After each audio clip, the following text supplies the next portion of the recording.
Hey guys, I'm Amie Nemec, co-owner of Texas Wine Lover. We are the place to go if you are trying to discover Texas wines. So our website is txwinelover.com, and we have our new free mobile app available on Apple and Android.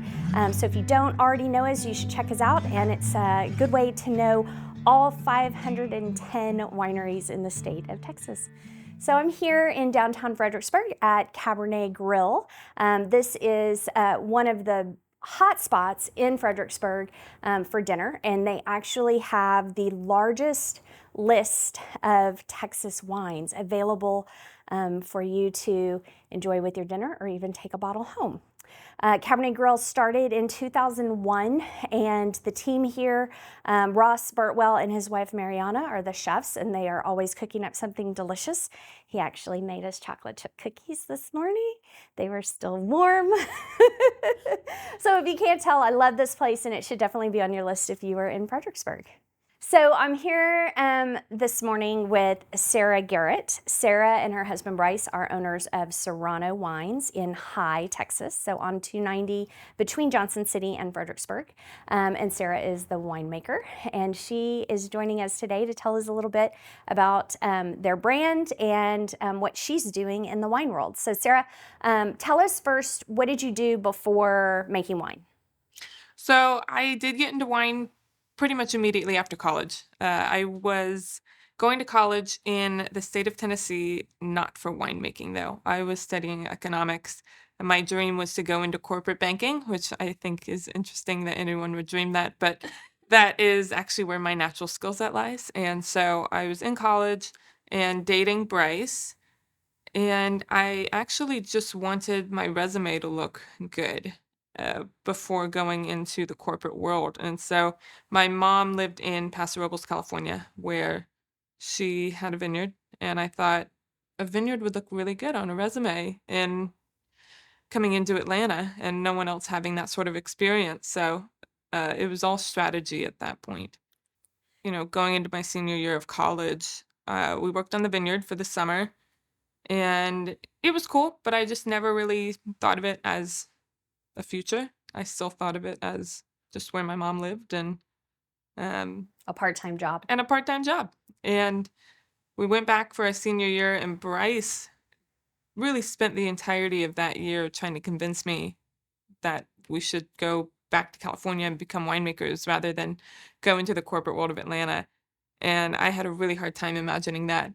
And he just pretty much had to convince me I wouldn't be ruining my life in doing so.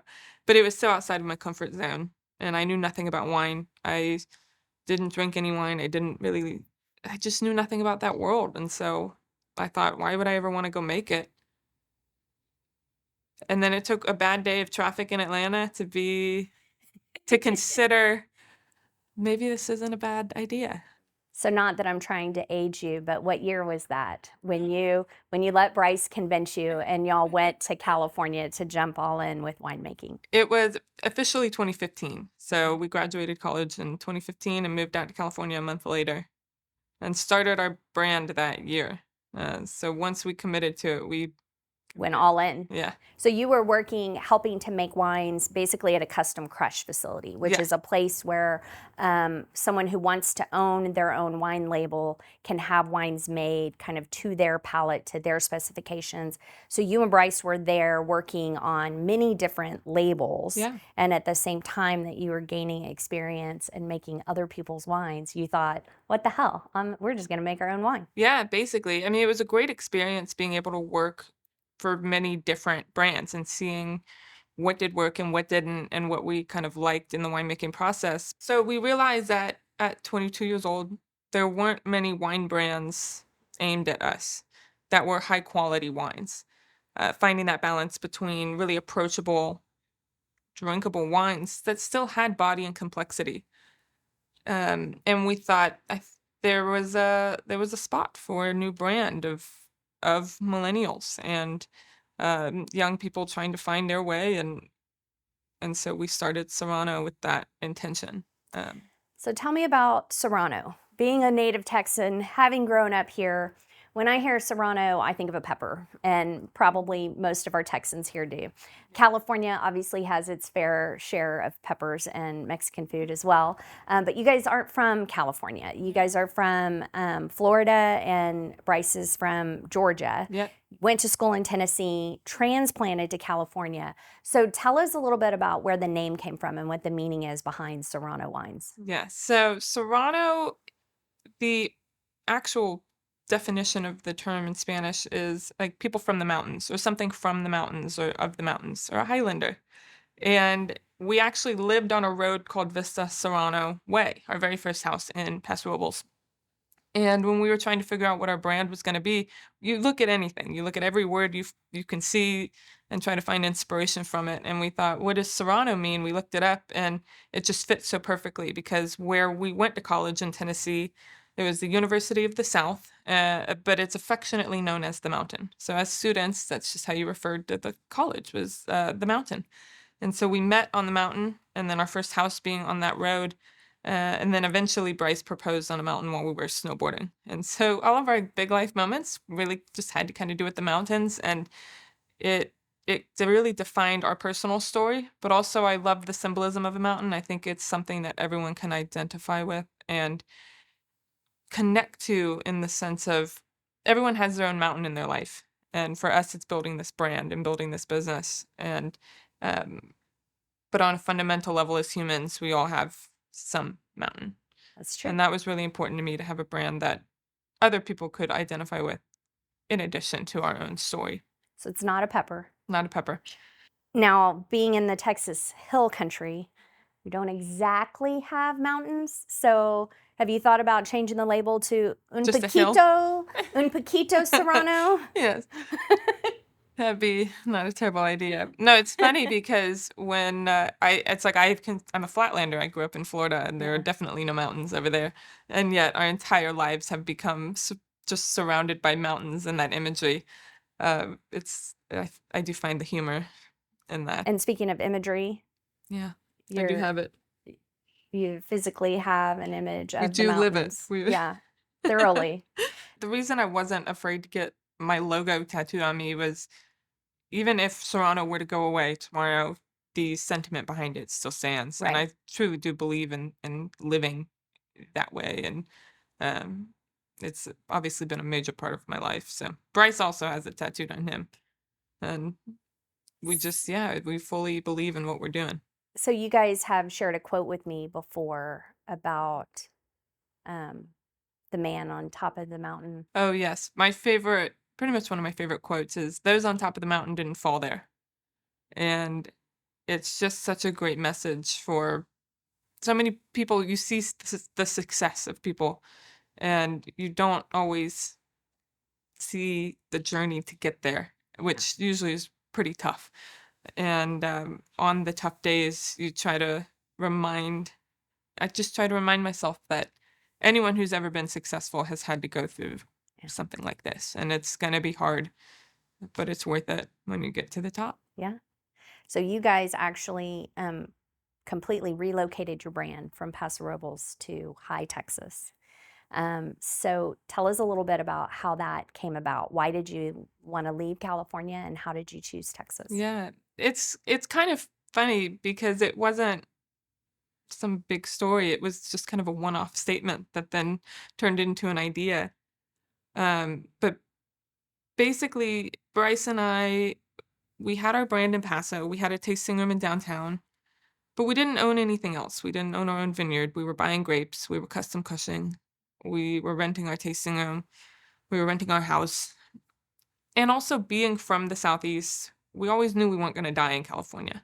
That was just never going to be where we ended up at the end of our Wasn't your lives. end game plan. Yeah, but when we were in our tasting room, we were doing well. And then you start thinking, well, what's the next step? Like, okay, having our own winery. Well, that just didn't seem very practical. I mean, we were 27 at that point, and it didn't seem very interesting at that point for us, because there were over 400 wineries in Paso Robles already. compared to our 510 in the entire state of Texas, which is a little bit bigger than the town of Paso. Yes. It's like Paso just it boomed and it's a wonderful region, but we're having a hard time picturing a future there. Mm. And so we started thinking, well, what else is there in the world? As winemakers, you are confined to location. You can't just move to the middle of nowhere and hope it goes well. You do have to be strategic about where you live. And it was hard to think of different places to go other than, Napa and Temecula. And we were just, that was going to be more of the same of what we were living with. And we had heard about Texas wine. We'd never been here. Actually, you hear of the other states in the United States making wine, and the 5 on the short list that we came up with were Washington, Oregon, New York, Virginia, and Texas. Those are just the ones I'd really heard of or thought about. Well, immediately I thought we wouldn't look at Washington, Oregon, or New York because as a Floridian, I'm not going any more north in the world. And Weather matters. yeah. And so, yeah, it really came down to Virginia and Texas. Didn't know anything about either of them. But we thought, yeah, it's Texas. There's just something about Texas. We thought, let's just go see what's going on there. And so we flew to Texas, didn't tell anyone. We completely incognito. And decided to just go wine tasting and see what was going on. And Brice had reached out to a few wineries trying to just meet up. We always try to do a little bit of research ahead of time. And a wine bar, Prospective Cellars, that we thought was a winery, ended up being a wine bar and owned by you. And so you were actually the very first person we met in Texas. And that was part of the driving force of us being here was you were so welcoming, and the people that you introduced us to just were so wonderful and nice, and the community is so strong here. And it immediately just felt like home. It felt so comfortable, and people were having fun here. I think sometimes people get so caught up in this that you forget to enjoy it. It is just wine. It's It not is rocket just wine. science. We're Yeah. not curing cancer. We're just trying But to it's have a good something time. lovely that we get to share with friends and family, and it Yeah. helps bring people closer. So I think Absolutely. that's beautiful. Yep. I'm glad that Brice reached out and that I was the first Texan that y'all met. So it all happened pretty quickly after that. So what year was that? 2020? Yeah, we came, yes, 2020. If I remember right, it was the pandemic shutdowns, and then everything reopened for that little window of time in Texas. And y'all popped in during that window. Yep. And It was then it shut October. down again. Yeah. And then reopened again, but we won't dwell on the past. Yeah. So then you guys were able to very quickly find, in a matter of months, found a property in High, and decided that instead of it being an end game, it would be the immediate plan, right? Yeah, at that point, we did not know what our timeline was. Originally, I think we thought it would be a lot longer, and we were thinking of trying to do both, having a Texas location and a Paso location, and trying to make wine from both. We quickly realized we don't have any employees, and it's just us, and we did want to stay married, so we couldn't do both of those in any sort of proper fashion. We found this land in High, and we realized that we would not be able to really get into the Texas wine industry unless we lived here. It's a completely different world from Paso Robles, and until you really can experience the weather that goes on here and really just everything happening, you can't really make the best wine, in my opinion. I think you really have to be part of the land and the community. And so we moved here at the end of 2021, full time, and moved our entire brand. We took 3 semi-trucks of barrels and case goods. It's funny because we were at our largest when we left Paso Robles. We were at about 2,000 cases a year. And it just wasn't super practical, but that's just how it worked out. And so, yeah, we trucked it all here and started making Texas wine. We actually started making Texas wine before we even moved here because, it takes a few years to make wine, and we wanted to open our doors with Texas wine. And that first wine was a Montepulciano. from Diamante Doble Vineyard Yeah. in the Texas High Plains, and it happens to be on the menu here at Cabernet Grill. Yes. It's Goes funny really 'cause great with the steak. that wine we actually started making before we even owned our land. Yeah. We thought first priority, start making wine. If this plan goes south, we can always sell it on the bulk market. But we thought we have to at least get some wine in barrel. So we had the Montepulcianos shipped out to California. Yeah. We put it into barrel in California and then ended up moving back with it in barrel. So yeah. Awesome. So let's shift gears a little bit from kind of the story of the brand. And let's talk a little bit about being a female in winemaking. And this might speak a little to your story because of being in Paso and it having um, a bigger presence, if you will, of wineries. Have you found it difficult to be identified as the winemaker of the brand? Not really. I think Okay. it's the similar to what we faced in Paso Robles, where it's just not the first instinct to think that the woman is the winemaker. It happened a lot in our tasting room where people would say, "Wow, you do this yourself, so your husband's the winemaker." And I mean, be like, "No, it's me." And To be peop fair, he does help in he the does, cellar. yes. He does do a lot of the grunt work Oh, yes. because I've seen him do it. Oh, yeah. But you're the one that has dug a little deeper into the understanding of the winemaking process and making the decisions, right? Yes, definitely. So, yeah, harvest is kind of my time to shine, but then when it comes to barrel work and our day-to-day wine work, we do split fifty Yeah. fifty. So I'm very blessed to be able to have a partnership like that where we can do it all.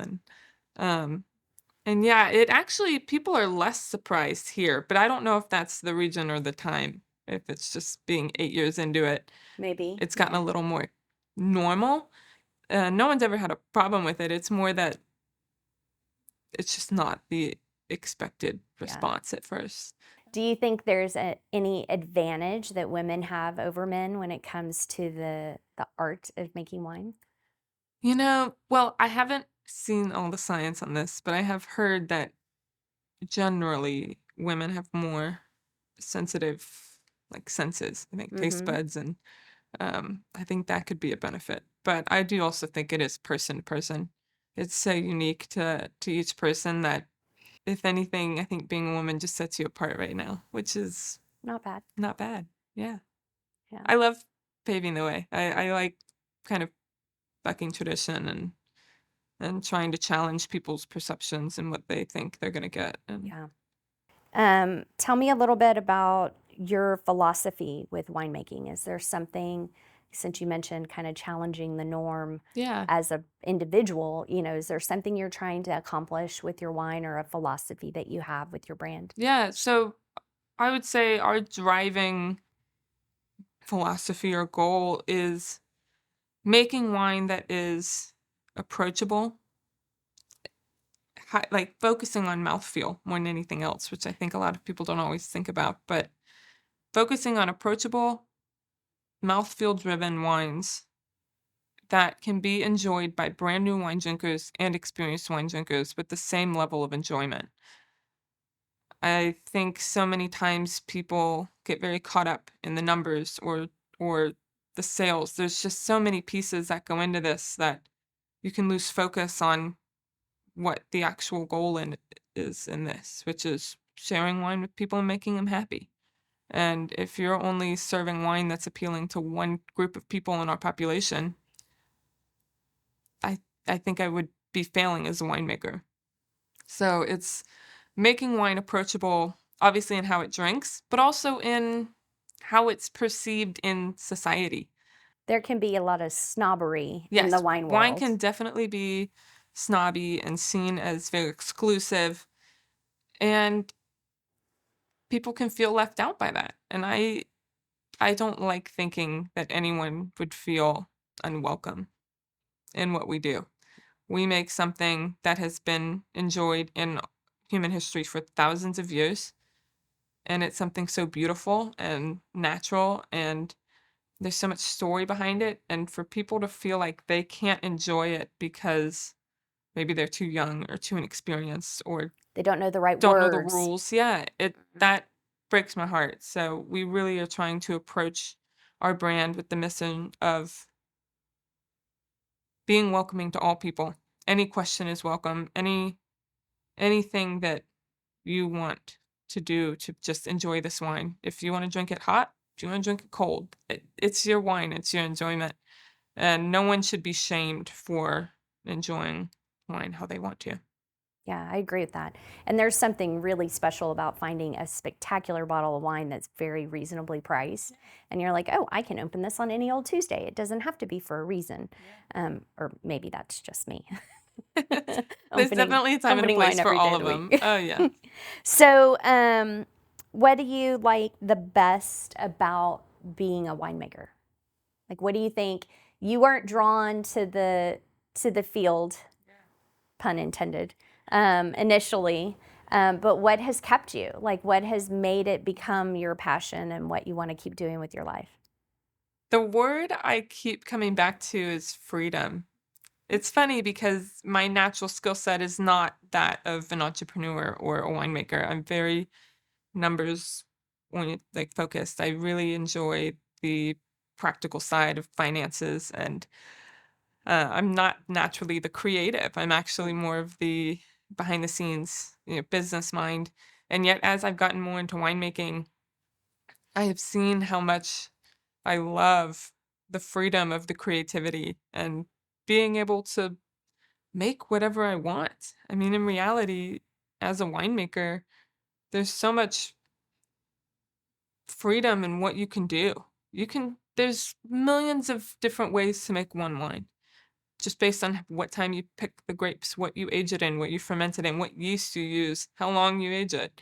I mean, there's so many decisions that it's such a beautiful, fun, challenging, but just this great expression of freedom and And you don't have to wear heels every day, don't have to wear heels every day. which probably sounded glamorous when you were in college. Yes. But I'm here to tell yeah. you, it's not. I had a vision of myself in a pantsuit that I really wanted to have I in my challenge life. you to have a marketing piece in the future With a in a pantsuit. pantsuit with heels sitting on a barrel. Yes. Okay. We'll do that.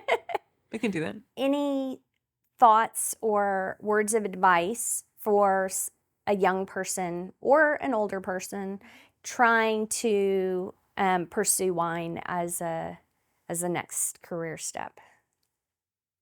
Do everything you can in any opportunity. I think it can be very appealing to just become a winemaker and not understand the day-to-day kind of stuff that just goes into it. It's not glamorous. It can be very dull when you're just topping barrels for hours on end, but that's what makes a good wine. It's the little things that you don't think about adding up to be this great finished product. So, There's a lot of cleaning, a lot of cleaning. and you can't cut corners on cleaning. No. So some people really have to, especially college students probably. Get humble. You have to basically humble yourself down and do any sort of crappy job that is offered, because it's hard to get into this industry, especially nowadays. And so if you're able to get a connection in some sort of cellar and even just offer to clean the floors, you It's a do it, step. because that's how you get into a winery, and that's how you learn what goes into a good wine. Do you have a favorite wine of the moment, a favorite grape or a favorite bottle that you're really attached to? Oh, it Of the really, moment. I realize yeah. that changes, but I was gonna say, it's very hard to answer that because day to day, it really does change. We just bottled 9 new wines last week, and in that bottling was our very first Grenache. It was from Paso Robles. We bottled the last bit of our wine that we made when we were in California, and included in that is our very first Grenache. And that wine I've been thinking about for upwards of 4 or 5 years now, and it's finally in the bottle. So I would say at the moment it's that one. I'm very excited to release that wine at some point. What's that anticipation like when you've got the wine in the bottle, but you know you're not ready to present it and share it with the consumers and you're waiting? Is it like Christmas? Is it like Yeah. waiting for your birthday, Yeah.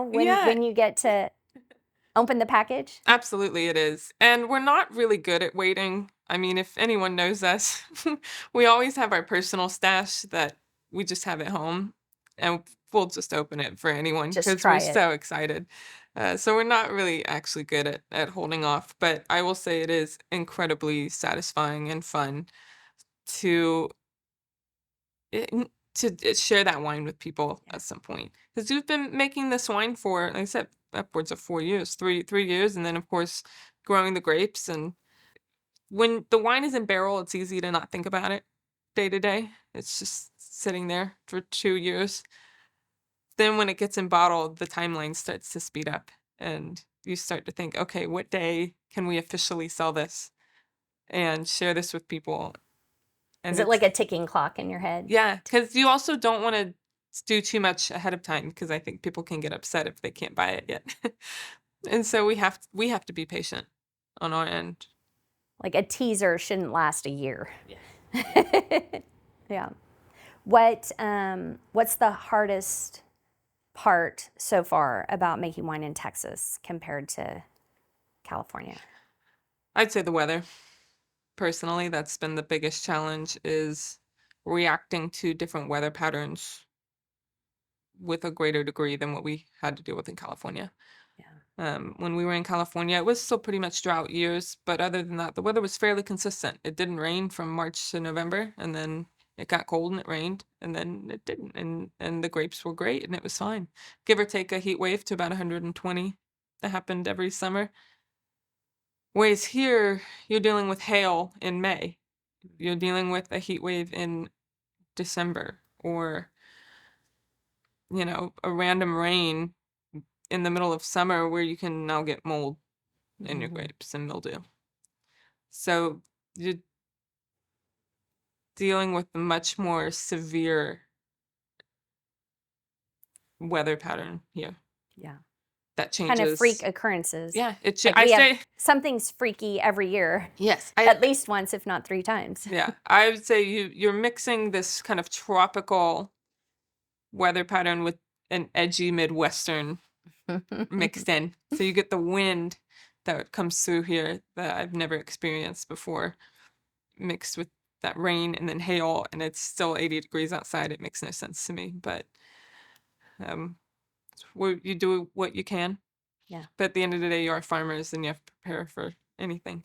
One of my mentors told me that he could teach me to make wine, but he couldn't teach me to be patient. And I think that is a skill that is definitely needed in Texas. Having patience, whether it's patience for releasing your bottles or patience with the weather phenomenon. Patience is one of those traits that we all have to work on, I think. Yes. And the ability to pivot. I think that's also important is as a winemaker, you can't be too caught up in your own plan. You Yeah. have to be willing to have another plan and 5 more after that because you don't know exactly how many tons you're going to get or what grapes you even might get, how they're going to pick out really and what they're going to give you. So being able to go with the flow a little bit. It's a healthy form of therapy, I think, for control freaks because many winemakers are controlling to a good extent. You do have to be very aware with what you're dealing with and what you're working with, but within that, you have to be able to change very quickly. Yeah. So you and Brice are the entire staff of Serrano Wines, making the wines, but also running the tasting room. So you guys have a nice small tasting space and then an outdoor seating area. Obviously, in the heat of summer, the outdoors not frequented. And you guys prefer reservations, which folks can make on your website. And on your menu right now, you've got both Paso and Texas wines, right? Yes, so we have half of our menu is Texas and half is Paso. We only have 3 Texas wines that we've been able to make so far since starting our journey into Texas winemaking, just because we came in the midst of a drought and lower crop loads than normal. And so it's been harder getting a Texas production started, but it is going. We just bottled another Texas wine last week. So we'll have 4. And then this coming harvest, we are getting 8 different grapes. So we'll That's finally exciting. be at full production for Texas. Awesome. That's exciting. And harvest is days away. It's coming. Yeah. Thankfully, right now, we're only getting fruit from the High Plains. So our harvest is a little later than if we were getting fruit in the Hill Country. But we're preparing. It's exciting. Yeah. Well, best of luck to you guys as you dig your heels in a little deeper in Texas. Thank you.